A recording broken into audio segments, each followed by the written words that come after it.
قوم لوط نے بھی پیغمبروں کو جھٹلایا۔ جب ان سے ان کے بھائی لوط نے کہا کہ تم کیوں نہیں ڈرتے، میں تو تمہارا امانت دار پیغمبر ہوں، تو اللہ سے ڈرو اور میرا کہا مانو، اور میں تم سے اس کام کا بدلہ نہیں مانگتا، میرا بدلہ رب العالمین کے ذمے ہے۔ کیا تم دنیا جہان میں سے لڑکوں پر مائل ہوتے ہو، اور تمہارے پروردگار نے جو تمہارے لیے تمہاری بیویاں پیدا کی ہیں ان کو چھوڑ دیتے ہو؟ حقیقت یہ ہے کہ تم حد سے نکل جانے والے لوگ ہو۔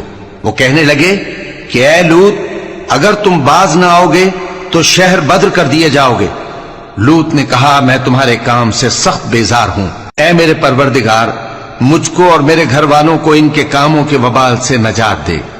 سو ہم نے ان کو اور ان کے گھر والوں کو سب کو نجات دی، مگر ایک بڑھیا کے پیچھے رہ جانے والوں میں تھی۔